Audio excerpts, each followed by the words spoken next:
সম্মানিত উপস্থিতি, আজকের মাহফিলের সভারত্ন বিশিষ্ট আলেমে দ্বীন হাফেজ, বিশিষ্ট আলেমে দ্বীন মুফতি আজম দিনাজপুর নূরিয়া দরবার শরীফের গবেষক হযরতুল আল্লামা মাওলানা মুফতি মুহাম্মদ নুরুল হুদা নুরি মুত্তাজিল্লাহ আলী সাহেবজাদা নূরিয়া দরবার শরীফ দিনাজপুর শাহজাদা হুজুরকে ওনার মহামূল্যবান নসিহত পেশ করার জন্য বিনীতভাবে অনুরোধ করছি।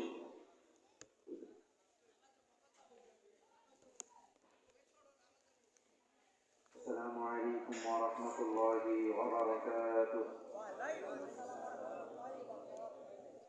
আলহামদুলিল্লাহ, ইন্নাল হামদালিল্লাহ والصلاة والسلام على من لا نبي بعده وعلى آله وأصحابه الذين هم في نجوم الهداية وسيوف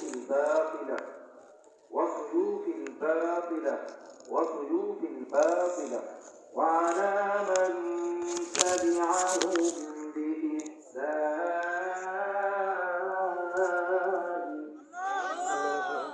إلى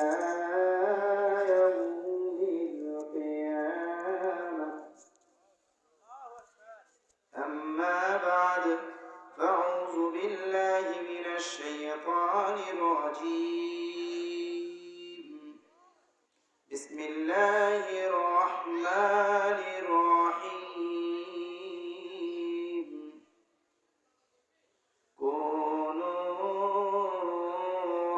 ربانيين. وقال تبارك وتعالى في كلامه المجيد. بسم الله الرحمن الرحيم.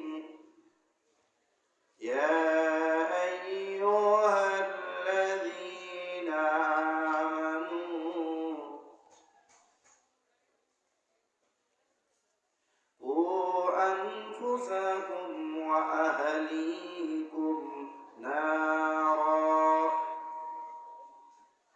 وقال النبي صلى الله عليه وسلم: كل أمتي يدخلون الجنة إلا من أبى. قيل من أبى؟ قال من أطعني دخل الجنة ومن عصاني فقد أبى. وقال تبارك وتعالى في شان حبيبه آمرا ومخبرا: إن الله وملائكته يصلون على النبي يا أيها الذين آمنوا صلوا عليه وسلموا تسليما. اللهم صل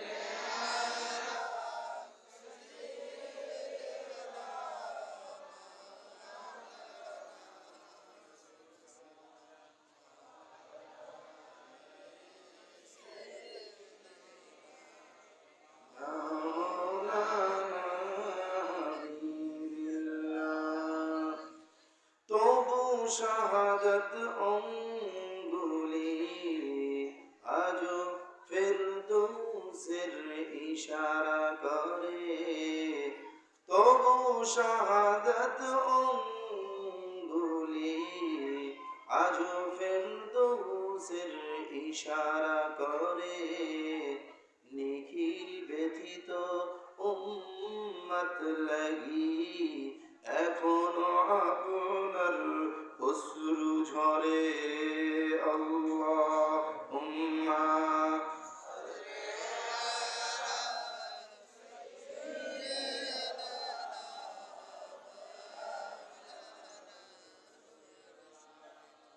وعلى آل سيدنا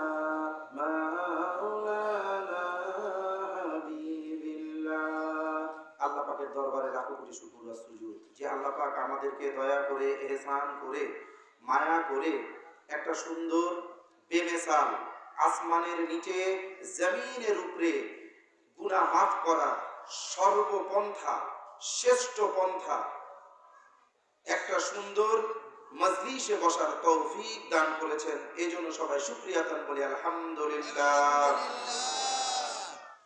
দুনিয়ার মধ্যে কেউ যদি জান্নাতের ঘ্রাণ পেতে চায়, দুনিয়ার মধ্যে কেউ যদি জান্নাতের বাগানে বসতে চায়, দুনিয়ার মধ্যে কেউ যদি নিজের গুনাহটাকে অল্প সময় মাফ করাতে চায়, সে যেন এই ধরনের মজলিসে উপস্থিত হয়। সুবহানাল্লাহ। আরো জোরে সুবহানাল্লাহ বলা যাবে না? সুবহানাল্লাহ। সে যত বড় গুনাহগার হোক, সে যত বড় গুনাহগার হোক, আমার কথা বুঝে আসছে?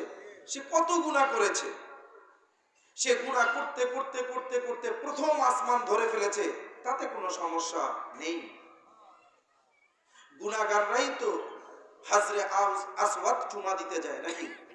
চুমা দিলেই গুনাহ মাফ, এই ধারণা নিয়েই তো যায় নাকি? আপনাদের কি মনে হয় বলেন তো? বিভিন্ন প্রান্ত থেকে মানুষ লক্ষ লক্ষ টাকা ব্যয় করে মক্কা শরীফে যায়, ওইখানে যে নামাজ পড়ে না? কি বলেন তো দেখি, এখানে যে নামাজ পড়ে না? আমরা যে নামাজ বাংলাদেশে পড়ি, ওই নামাজ ওখানে পড়া হয় না? আমরা যে আজান বাংলাদেশে দেই, ওই আজান ওখানে হয় না? আমরা যেভাবে নামাজ পড়ি, ওইভাবে নামাজ মক্কা শরীফের মানুষ পড়ে না? সমস্ত ইবাদত আমরা যেভাবে বাংলাদেশে করি, ওখানেও সেভাবে করা হয়। এই ইবাদতটা ওখানেও যেও করা হয়, কিন্তু বাংলাদেশের ইবাদত আর ওই জমিনের ইবাদত কি একরকম? জি না।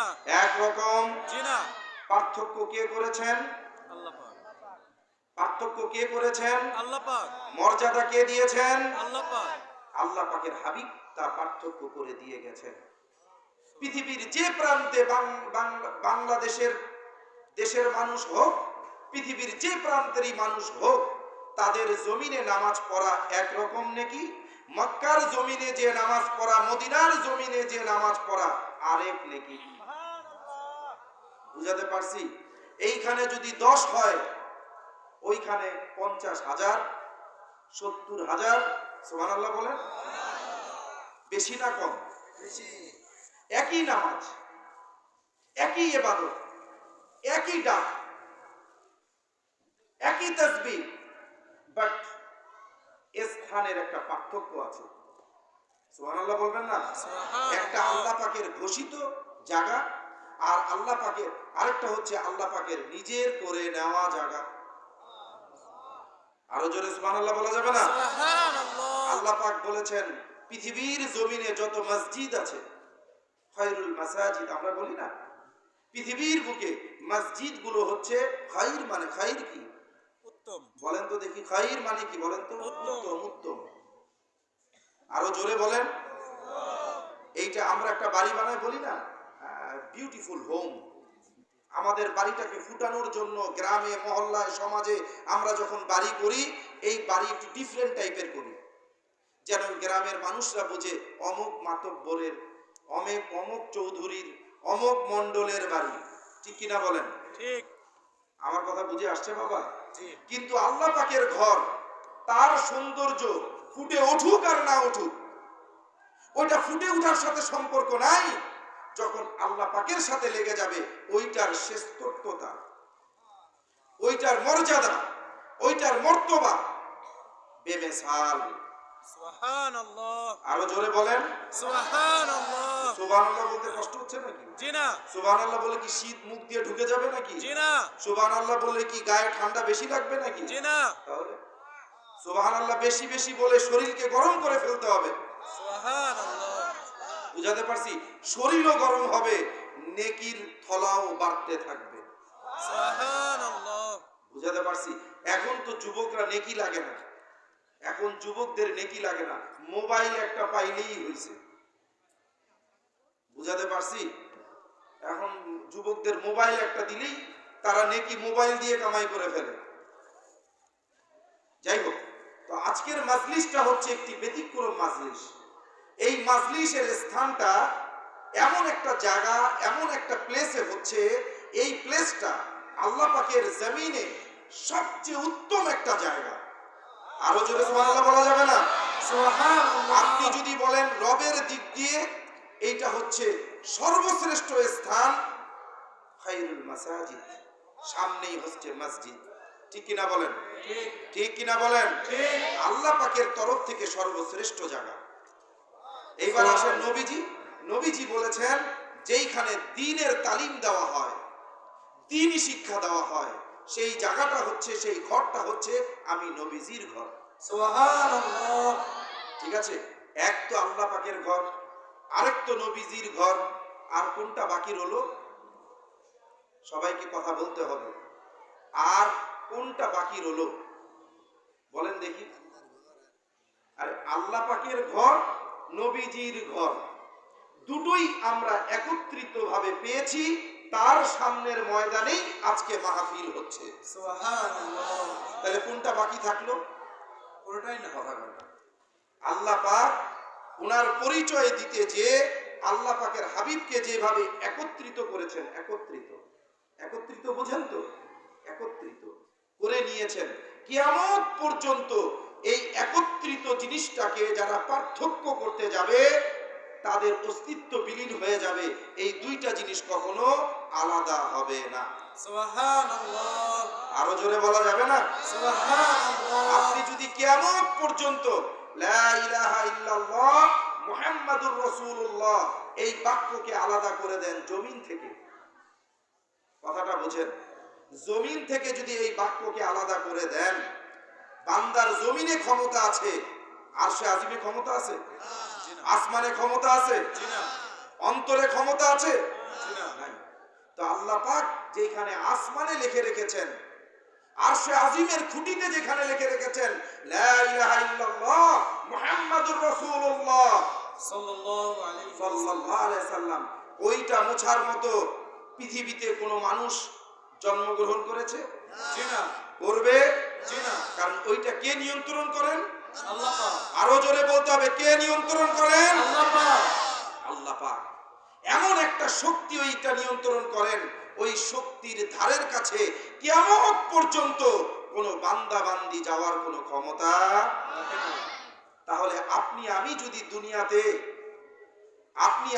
দুনিয়াতে আল্লাহ এবং রসুলকে পার্থক্য করতে চাই, এইটা একটা গ্রামে, একটা মহল্লায়, একটা সমাজে, একটা দেশে পার্থক্য হবে। কিন্তু মনে রাখেন কিয়ামত পর্যন্ত পৃথিবীর কোন জায়গায় পুরাপুরি ভাবে কেউ কখনো পার্থক্য করতে আরো জোরে পার্থক্য করতে পারবে না। আল্লাহ পাক তাদেরকে পার্থক্য করে দিবেন। ঠিক বুঝাতে পারছি? জি। আমি এখান থেকেই শুরু করতে চাই। ইতিপূর্বে এই আমার আলোচনার পূর্ব মুহূর্ত থেকে খুব সুন্দর সুন্দর আলোচনা হয়েছে। আমাদের ছোট্ট ছোট্ট মনারা সুন্দর সুন্দর ব্রিফিং আপনাদের সামনে করেছেন। তারা তাদের জ্ঞান গর্ব থেকে আপনাদেরকে তারা বুঝাতে চেয়েছেন আমরা এই প্রতিষ্ঠানে কি শিখেছি, কি শিখছি, তারা সেটা উপস্থাপন করে আপনাদেরকে বুঝাতে চেয়েছেন। আসলে জ্ঞান এমন একটা জিনিস, না বললে বোঝা যায় না যে মানুষটা জ্ঞানী না জ্ঞানী না। সুবহানাল্লাহ বলবেন না? এই ছোট্ট ছোট্ট মনারা এত সুন্দর করে আপনাদেরকে সুন্দর সুন্দর করে উপস্থাপন করেছে। আপনারা খুশি হয়েছে না বেজার হয়েছে? খুশি। খুশি না বেজার? খুশি। এই খুশিটা আমার আল্লাহ পাকও হয়েছে। সুবহানাল্লাহ। আরো জোরে বলা যাবে না? সুবহানাল্লাহ। কেন খুশি হয়েছেন? এই পার্থক্যটা বোঝানোর জন্যই আমি শুরুতে দুটো কথা টেনেছি। কালামুল্লাহ শরীফের দুটো আয়াত আপনাদের সামনে প্রকাশ করেছি, আর একটা হাদিস শরীফ প্রকাশ করেছি। পৃথিবীতে কিয়ামত পর্যন্ত যদি কেউ ইসলাম বুঝতে চায়, দ্বীন বুঝতে চায়, যদি ধর্মকে বুঝতে চায়, আল্লাহ পাকের মনোনীত দ্বীনকে যদি বুঝতে চায়, কালামুল্লাহ শরীফ, হাদিস শরীফ এবং ইজমা কিয়াস থেকেই তাকে বুঝে নিতে হবে। সুবহানাল্লাহ। এর বাহিরে গেলে চলবে না। সবাইকে বলতে হবে চলবে না। যারা আমাদেরকে বুঝ দিতে চায় ওয়াজ মাহফিলের ব্যাপারে, আনুষঙ্গিক তাফসীরুল কোরআন মাহফিল গ্রামে গ্রামে শহরে শহরে করে করে আমাদেরকে যারা বুঝ দিতে চায় দ্বীন ইসলাম, দেশ দখল না করলে কখনো হবে না। কথা কয় না? আমার কথা বুঝেন? জি এই কথাটা কি সত্য? জি না কেউ প্রমাণ করতে পারবে? জি না আল্লাহ পাক বললেন, আমি দুনিয়াতে একজন খলিফা বা প্রতিনিধি পাঠাবো। সুবহানাল্লাহ বলেন। সুবহানাল্লাহ সূরাতুল বাকারাতেই আছে, আমি একজন দুনিয়াতে প্রতিনিধি বা আমি একজন খলিফা পাঠাবো। খলিফা মানে প্রতিনিধি। তা যেই সৃষ্টির উৎসই হচ্ছে খলিফা করে দুনিয়াতে পাঠাবেন। কথাটা বোঝেন যে আল্লাহ পাক 18,000 মাখলুকাত, আরো অনেক বেশি, তাফসিরে মুফাসসিররা অনেক বলেছেন 18,000 মাখলুকাতের মধ্যে 17,999 মাখলুকাতের মধ্যে আল্লাহ পাক যেই জাতিকে খলিফা করেছেন তার আর কোনো কিছু দরকার আছে? জি না জোরে বলতে হবে, আর কোনো কিছু দরকার আছে? জি না তার এখন কি দরকার?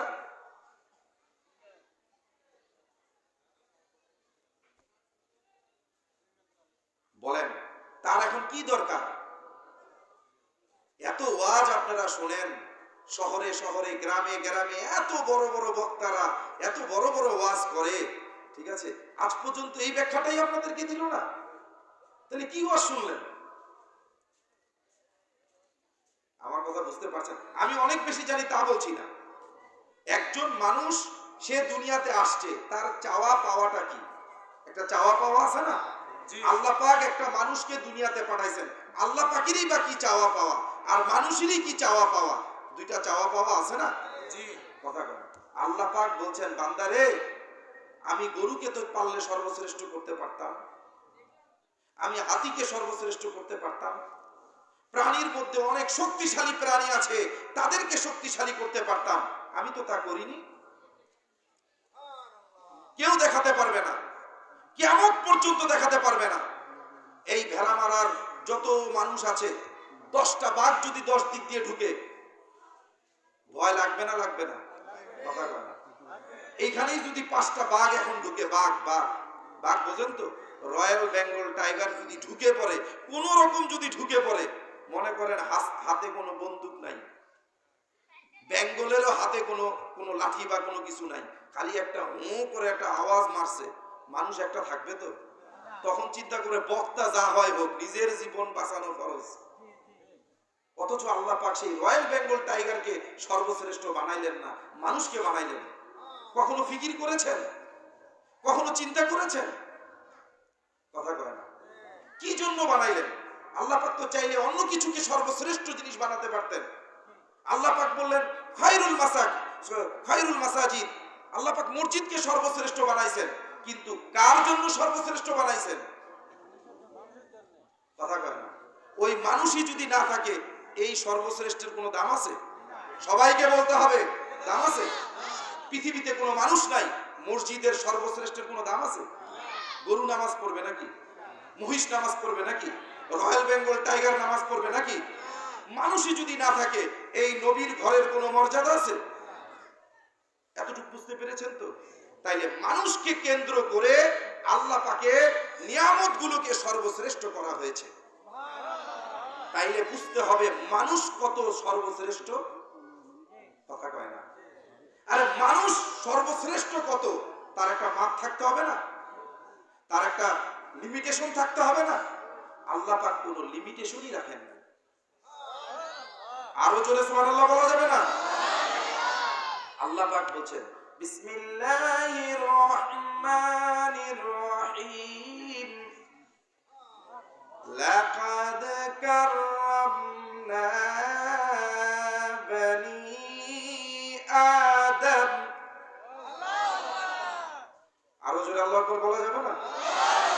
আল্লাহ পাক বলছেন, শোনো বান্দা বান্দি আমার, আমি যে তোমাদেরকে মুকুটটা পরিয়েছি, আমি যে তোমাদেরকে সম্মান দিয়েছি, আমি যে তোমাদেরকে ইজ্জত দিয়েছি, আমি যে তোমাদেরকে সম্মানিত করেছি, তোমরা এমনি এমনি সম্মানিত হয়ে যাও নাই, নিজেদের যোগ্যতার জন্য হয়ে যাও নাই, তোমাদের বংশের পরিচয়ের জন্য তোমরা সম্মানিত হও নাই।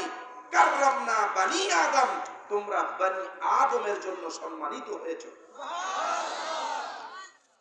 আরো জোরে সুবহানাল্লাহ বলা যাবে? বানি আদম আলাইহিস সালাম ওনার সাথে লেগে যাওয়া ওনার সন্তানরা হচ্ছে সর্বশ্রেষ্ঠ। ছোট্ট একটা উদাহরণ দিই। মনে করেন এই এলাকার মধ্যে অনেক সুন্দরী মহিলা আছে, তার পরিবারের বংশ মর্যাদা আছে, তার পরিবারের সম্মান আছে, ইজ্জত আছে। এই পরিবারের এত সম্মান এত ইজ্জত সারা দেশের মানুষ জানে, কিন্তু এই মহিলা একটা সন্তান জন্মগ্রহণ দিয়েছে, কিন্তু এই সন্তানের বাপের পরিচয় নাই। কথা কয় না? এরকম আছে না? আছে না? হয় না? হয় না? বিদেশে এরকম বিধর্মীদের মধ্যে এরকম প্রচুর আছে। যাই হোক, আমি বুঝাতে চাচ্ছি আমাদের দ্বীন ইসলাম কাকে দিয়ে কে সম্মানিত, এই জিনিসটা, এই কনসেপ্টটা ক্লিয়ার করতে হবে। এই কনসেপ্ট যদি আপনি ক্লিয়ার না করতে পারেন, সারা জীবন ধোঁকা খেতেই থাকবেন। আপনার কাছে দিনটা কালো মেঘের মতো আবৃত থাকবে। কিন্তু দ্বীন ইসলাম কি? উজ্জ্বল। বলেন দ্বীন ইসলামটা কি? উজ্জ্বল। তা সেটা তো, এই উজ্জ্বলতা তো নিজের মধ্যে জ্বালাতে হবে। কথা কয় না? বোঝেন বাবা? খুব মনোযোগ দেন। একজন মহিলা, তার একটা বংশ পরিচয়, তার অনেক ডিগনিটি, তার সমাজে অনেক দাম, কিন্তু সে একটা সন্তান দুনিয়াতে ভূমিষ্ঠ করলো।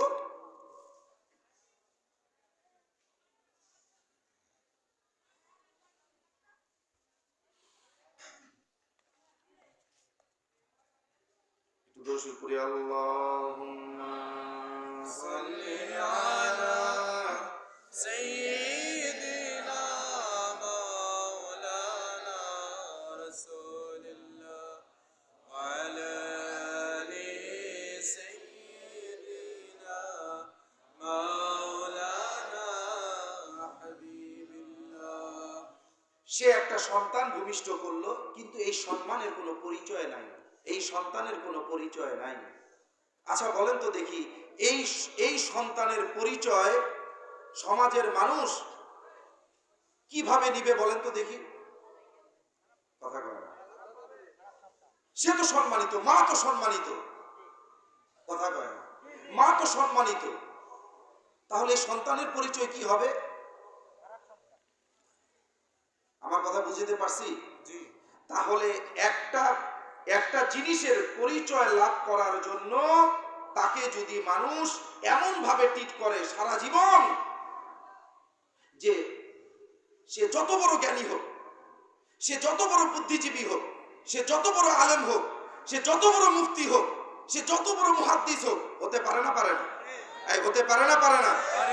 সে যত বড় মুফাসসির হোক, তার বাবার পরিচয় নাই মানে তার কোনো যোগ্যতাই নাই। কথা কয় না? এখন গরুকে হালাল বলা হয়েছে, কেউ বলছে, কোন কসাই বলছে এই গরুর বাপের নাম কি? জি না।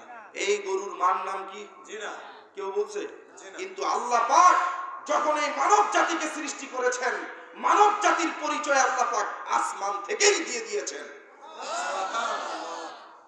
এই জন্য মানব জাতি হয়ে গেছে সর্বশ্রেষ্ঠ। এই জন্য মানব জাতিকে সর্বশ্রেষ্ঠ জায়গায় লেগে থাকতে হবে। কি করতে হবে? লেগে থাকতে হবে। আল্লাহ পাক বললেন, আমার সময় খুব সংকীর্ণ, আমি দ্রুত বলে শেষ করে দিচ্ছি। আল্লাহ পাক বললেন, কুনু রাব্বানিন। আল্লাহু আকবার, আল্লাহু আকবার। আল্লাহ পাক বললেন কুনু রাব্বানিন, কুনু হাফেজ, কুনু আলেম, কুনু মুফতি, কুনু মুহাদ্দিস। আল্লাহ পাক বললেন কুনু রাব্বানিন, তোমরা সকলে আল্লাহওয়ালা হয়ে যাও। সুবহানাল্লাহ। কিভাবে হবে? কিভাবে? আমি দ্রুত বলছি, কিভাবে হবে? আল্লাহ পাক তার হাবিবকে দুনিয়াতে পাঠিয়েছেন 40 বছর বয়স মোবারকে, না কোনো আসমানি কিতাব, না কোনো নামাজ, খুব মনোযোগ দিয়ে বোঝেন, না কোনো ইবাদত, না কোনো বন্দিগি, না কোনো কিছু ছিল। কি ঠিক তো নাকি? কি আপনারা আমার কথা সায় দিচ্ছেন তো? ঠিক তো নাকি? তাহলে এই 40 বছর মক্কাবাসী ঈমান আনলো কিভাবে? কোন কিতাব পড়ে ঈমান আনলো? মক্কাবাসী কোন ইলম অর্জন করলো? কথা কয় না? আমার কথা বুঝতে পেরেছেন বাবা? জি। আল্লাহ পাক চান যে সঙ্গ দিয়ে মানুষকে পবিত্র করতে। সুবহানাল্লাহ। পৃথিবীতে একমাত্র দ্বীন ইসলাম তাদের দ্বারা হেফাজত হয়েছে যারা সঙ্গ দিয়ে আল্লাহ ওয়ালা হয়েছে। সুবহানাল্লাহ। আল্লাহু আকবার। জিন্দাবাদ জিন্দাবাদ জিন্দাবাদ জিন্দাবাদ। সঙ্গটা মারাত্মক একটা জিনিস। আজকে পৃথিবীর বুকে অনেক শিক্ষা প্রতিষ্ঠান আছে, অনেক শিক্ষা প্রতিষ্ঠান আছে, গ্রামে গ্রামে লক্ষ লক্ষ শিক্ষা প্রতিষ্ঠান হয়েছে, কিন্তু এই বাংলার বুকে একটা শিক্ষা প্রতিষ্ঠান খুঁজে পাওয়া যাবে না। কিন্তু তখনের সভ্যতা, তখনের সোহবত, তখনের ইমানদারিত্ব, তখনের মানুষের আমানত, তখনের মানুষের আল্লাহ ভীরুতা, আর লক্ষ লক্ষ মাদ্রাসা, লক্ষ লক্ষ মুহাদ্দিস, লক্ষ লক্ষ মুফতি, আজ বাংলাদেশের মানুষের জানের নিরাপত্তা নাই। ঠিক কথা কয় না? বুঝাতে পারছি? তার মানে বোঝা যাচ্ছে এগুলো দ্বীন ইসলামের সাথে কোনো সম্পর্ক নাই। দ্বীন ইসলামের সাথে কোনো সম্পর্ক নাই। শোনেন, আজকে হাফেজ বানানোর জন্য গ্রামে গ্রামে মহল্লায় মহল্লায় মাদ্রাসা হচ্ছে। আল্লাহ পাক পৃথিবীর ইতিহাসে দুইজন ব্যক্তিকে আল্লাহ পাক মায়ের পেট থেকে হাফেজ করে বের করছেন। সুবহানাল্লাহ। মায়ের পেট থেকে হাফেজ, শুনতে ভালো লাগতেছে না? মায়ের পেট থেকে। বখতিয়ার কাকি রহমাতুল্লাহ আলাইহি, লিখে রাখবেন। কে কে? বখতিয়ার কাকি রহমাতুল্লাহ। বখতিয়ার কাকি রহমাতুল্লাহ। আরেকজন হচ্ছে মির্জা। দশবে আল্লাহুম্মা সাল্লি আলা সাইয়্যিদিনা মাওলানা রাসূলিল্লাহ ওয়া আলা আলি সাইয়্যিদিনা মাওলানা হাবিব। মির্জা মাজার জানে জানা রহমাতুল্লাহ আলাইহি, এই দুইজন শিশু মায়ের পেট থেকে হাফেজ হয়ে বের হয়েছে। মায়ের পেট থেকে, সুবহানাল্লাহ বলবেন না? এই মির্জা মাজার জানে জানা রহমাতুল্লাহ আলাইহি, উনি এত বড় আলেম ছিলেন, উনি ওনার শায়েখের কাছে মুরিদ হয়েছেন। দেখেন, তারপরও গেছেন মুরিদ হতে, মায়ের পেট থেকে হাফেজ। বুঝাতে পারছি? উনি ছিলেন নাশবন্দি মুজাদ্দিদ রহমাতুল্লাহ আলাইহি তরিকার, মানে তরিকা মশকারি। আর বখতিয়ার কাকি রহমাতুল্লাহ আলাইহি চিশতিয়া তরিকার ছিলেন, ওলি আল্লাহ ছিলেন। সুবহানাল্লাহ বলেন। সুবহানাল্লাহ। সে ওনার শায়েখ মোহাম্মদ নূর, ওনার কাছে বায়াত হলেন। বায়াত হয়ে উনি সবক মস্ক করে করতে করতে করতে এই সোহবত ইখতিয়ার করতে করতে অনেক বড় ওলি আল্লাহ হয়ে গেলেন। সুবহানাল্লাহ বলেন। অনেক বড় ওলি আল্লাহ, আমি সংক্ষেপ করছি। অনেক বড় ওলি আল্লাহ হওয়ার পরে একদিন উনি ওনার শায়েখের সোহবতে গেছেন। শায়েখের সোহবতে যে বসছেন, ওনার শায়েখ বলতেছে, আপনার গায়ের থেকে মদের গন্ধ আসতেছে কেন? কথা কয় না। ওলি আল্লাহ কিন্তু মাদারজাত ওলি আল্লাহ, কোরআনের হাফেজ, বড় আলেম, মুফতি, মুহাদ্দিস। তো ওনার শায়েখ বলতেছে, আপনার গা থেকে মদের গন্ধ আসতেছে কেন? উনি তো আশ্চর্য হয়ে গেছেন, উনি জীবনে মদই দেখেন নাই। আরে যে সন্তান মায়ের পেট থেকে হাফেজ হয়ে আসে, ঠিক আছে, তার অবস্থা কি যেমন তেমন? বলেন তো দেখি। তো বলছে, আপনার গা থেকে মদের গন্ধ আসতেছে কেন? তো উনি বলতেছেন, আমি জীবনে মদ খাইলাম না, শুইলাম না, ধরলাম না, আমার গায়ের থেকে মদের গন্ধ। তা উনি হঠাৎ করে বলছেন, হে শায়েখ, আমি যখন রাস্তা দিয়ে আসছিলাম তখন হয়তো একজন মদখোরকে আমি পাশ কাটিয়ে আসছিলাম, ওই বাতাসটা আমার গায়ে লেগেছে, এই জন্য আমার গা থেকে মদের স্মেল আসছে। নাউজুবিল্লাহ বলেন না? নাউজুবিল্লাহ। আমাদের খাওয়া আছে? কথা কয় না। আমাদের কোনো খাওয়া আছে? আমরা সমাজে যাদের সাথে চলছি, উঠছি, বসছি, তারা কতটুকু ইমানদার? কথা কয় না। তারা কতটুকু ইমানদার বলেন তো দেখি। তা আমাদের ভিতর থেকে আল্লাহ নামটা বের হতে অনেক কষ্ট, আমাদের কাছে ইবাদতটা অনেক কষ্ট, আমাদের কাছে ইবাদতটার মূল্য তেমন নাই, কিন্তু ওনাদের কাছে ইবাদতটার মূল্য এত বেশি ছিল যে ওনাদের সাথে যাদের সংস্পর্শ হয়ে গিয়েছিল তারা নিজেকে কখনো দুনিয়াবি কোনো কিছু শরীরে রাখতে দেয় নাই। সুবহানাল্লাহ। জোরে সুবহানাল্লাহ বলেন। সুবহানাল্লাহ। ঠিক আমাদের এই মাদ্রাসাটা হচ্ছে একটা ব্যতিক্রম মাদ্রাসা। এই মাদ্রাসাটা শিক্ষা গ্রহণ করার আগেই একজন শিশু কিভাবে আল্লাহওয়ালা হবে তার ট্রেনিং দেওয়া হয়। সুবহানাল্লাহ। আল্লাহ পাকের হাবিব বলেছেন আউয়ালু দিহাবিদ্দিন তারকুস সুন্নাহ। সুবহানাল্লাহ বলেন, সুবহানাল্লাহ। আরো জোরে সুবহানাল্লাহ বলেন। সুবহানাল্লাহ। আর শেখ সাদি রহমাতুল্লাহ আলাইহি বলেছেন, শোনো, তোমাদের যাদের শিশু সন্তান জন্মগ্রহণ করবে তারা যখন বুঝতে শিখবে কোন ওলি আল্লাহর দরবারে দিয়ে আসবে, মনে রেখো ওই শিশুটা 1 বছরে যা শিখে দিবে মৃত্যুর আগ পর্যন্ত যদি ওলি আল্লাহ হয় ওলি আল্লাহ হয়ে যাবে, আর যদি ওলি আল্লাহ না হয় মনে রেখো সে কখনো গোমরা হবে না। সুবহানাল্লাহ। এই জন্য দেখবেন আমাদের এই মাদ্রাসার ছাত্র যারা পড়তে পড়তে চলে গেছে, বিভিন্ন কাজের সাথে জড়িত আছে, তাদের ধারণা হচ্ছে নবীজি হচ্ছে সর্বশ্রেষ্ঠ মহব্বতকারী। সুবহানাল্লাহ। নবীজির জন্য এইগুলো আমল করতে হবে, ছাড়া যাবে না। আমার কথা বুঝে আসছে? জি। তো যাই হোক, এই মাদ্রাসা প্রসঙ্গে বলতে যাচ্ছিলাম, সময় শেষ আমার। তো বলা হচ্ছে যে হাফেজ সবাই হতে পারে, ইলিমটা হচ্ছে উন্মুক্ত, এটা যে কেউ চেষ্টা করলে হতে পারে। ফেরাউন হয়েছিল, আবু জেহেল হাফেজ ছিল, আবু লাহাব হাফেজ ছিল। আচ্ছা বলেন তো দেখি, এই আবু লাহাব আবু জেহেলের হেফজ দিয়ে পৃথিবীর কোন মানুষের কাজে আসবে? সাহাবায়ে ইকরাম আজমাইন ওনারা হাফেজ ছিলেন, কাজে আসবে না আসবে না? আসবে। কাজে আসবে না আসবে না? আসবে। এই জন্য আল্লাহ পাকের হাবিব বলেছেন, ঠিক আছে, কি বলেছেন? কি বলেছেন? যে আল্লাহ পাকের হাবিব বলেছেন আমি এবং আমার সাহাবীগণ। সুবহানাল্লাহ। আরো জোরে সুবহানাল্লাহ বলেন। আবু জেহেলের কথা বলতে পারতেন না? আবু লাহাবের কথা বলতে পারতেন না? আমি এবং আমার সাহাবীগণ ওনারাই হচ্ছে ঈমানের মাপকাঠি। সুবহানাল্লাহ। আরো জোরে সুবহানাল্লাহ বলেন। সুবহানাল্লাহ। তো এই জন্য পৃথিবীর বুকে কিয়ামত পর্যন্ত মানুষকে জ্ঞানের সাথে নিয়ামত প্রাপ্ত বান্দা বান্দি হওয়ার জন্য যেই গুণটা দরকার সেই গুণটা আমাদের এই মাদ্রাসায় আছে, আর কোথাও নাই, আর কোথাও খুঁজে পাবেন না। চেষ্টা করতে থাকেন, দেখতে থাকেন। আমরা আমাদের মাদ্রাসায় কোনো সন্তান, কোনো মা বোনেরা যদি তাদের সন্তানকে দিয়ে যায়, আমরা আগে তাকে কি জানাই? তাকে আমরা আগে নবীজির রঙে সাজাই। সুবহানাল্লাহ। আরো জোরে সুবহানাল্লাহ বলা যাবে না? যা সাহাবা ইকরাম আজমাইন 40 বছর আল্লাহ পাকের হাবিবকে দেখে দেখে যারা নিজেকে সাজিয়েছেন আল্লাহ পাকের হাবিবের রঙে, আল্লাহ পাক তাদের পক্ষে বলছেন রাদিয়াল্লাহু আনহুম ওয়া রাদুআন।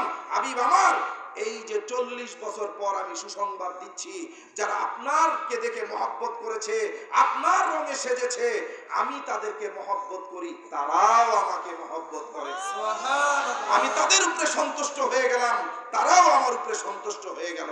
বলুন সুবহানাল্লাহ। সেই ট্রেনিংটা আমাদের এই প্রতিষ্ঠানে দেওয়া হয়, যেন কোনো মা কোনো বাবা যেন কোনোদিন হোপলেস না হয়। আমার সন্তান ইলিম শিখে নাই, তাতে কোনো সমস্যা নাই, আপনার সন্তান নবীজির আশিক হতে পেরেছে কিনা, এটাই হচ্ছে সবচেয়ে বড় পাওয়া। এই জন্য আল্লাহ পাক বলেছেন কুনু রব্বানিয়িন, ও আমার বান্দারে হাফেজ হইলে হও, মুফতি হইলে হও, মুহাদ্দিস হইলে হও, না হইলে কোনো সমস্যা নাই, তুমি যদি আল্লাহওয়ালা হয়ে যাও সমস্ত গুণ আল্লাহ পাক তোমাকে দিয়ে দিবেন। সুবহানাল্লাহ। বুঝাতে পারছি? এই জন্য আল্লাহওয়ালা হওয়ার জন্য আমাদের এই প্রতিষ্ঠানটাকে আমরা ওইভাবে গড়ে তুলেছি যেন একজন মানুষ সর্বপ্রথম আল্লাহওয়ালা হতে পারে। কি হবে? আল্লাহ পাক বলেছেন ইয়া আইয়ুহাল্লাযীনা আমানু, হে ঈমানদারগণ, কু আনফুসাকুম, এটা বলেই শেষ করে দিচ্ছি, কু আনফুসাকুম, তুমি নিজেকে জাহান্নামের আগুন থেকে হেফাজত করো, তুমি নিজেকে রক্ষা করো, ওয়া আহলিকুম নার, এবং তোমার পরিবার পরিজনকে রক্ষা করো। রক্ষা কিভাবে করবে? একজন হাফেজ সে যদি আল্লাহওয়ালা না হতে পারে, ওই হেফজের কোনো দাম আছে? একজন আলেম সে যদি তার ইলিম শরীয়তের জন্য যদি না ব্যয় করতে পারে, কোনো দাম আছে? বলেন তো কোনো দাম আছে? এখন তো মানুষ আলেম ওলামা হয়েছে দুনিয়ার গদি দখল করার জন্য। বুঝাতে পারছি? আল্লাহ পাক যাদেরকে নিয়ামত দিবেন গদি তাদের পায়ের তলে এসে চাটবে, সুবহানাল্লাহ। ঠিক আছে, কিন্তু তারা গদি কখনো দখল করবেন না। এই জন্য মনে রেখেন বাবা, নবীজির সুন্নতের এত পাওয়ার, নবীজি বলেছেন কি আউয়ালু দিহাবিদ্দিন তারকুস সুন্নাহ, আমার সুন্নত যদি কেউ ছেড়ে দেয় প্রথমেই তার দিন তাকে ছেড়ে চলে যাবে। নাউযুবিল্লাহ। আমি জানতে চাই ইয়া রাসূলুল্লাহ, আজকে যারা দিনের কথা বলে তাদের কি আছে? আল্লাহ পাকের হাবিব বলেছেন ইন্নাল ঈমান লা ইয়ারিফু ইলাল মাদিনা। পৃথিবী ভরা ঈমান থাকলেও, মুখে ঈমান থাকলেও যদি ওই ঈমানটা যদি রাসূলুল্লাহর জন্য না হয়, পৃথিবীর সমস্ত ঈমান মদিনার বুকে ঢুকে যাবে। বুঝাতে পারছি? এই জন্য হাজার প্রতিষ্ঠান দিয়ে কোনো কাজ হবে না। একজন আল্লাহওয়ালার প্রতিষ্ঠানে নিজের সন্তানকে পাঠিয়ে দিন, অন্তত আলেম না হলেও আল্লাহওয়ালা হয়ে বাড়িতে ফিরবে। সুবহানাল্লাহ। আল্লাহ পাক যেন আমাদেরকে হাকিকত বুঝার তৌফিক দান করেন। আল্লাহুম্মা মাত্তাফিকুল্লাহ বিল আসসালামু আলাইকুম ওয়া রাহমাতুল্লাহি ওয়া বারাকাতুহু।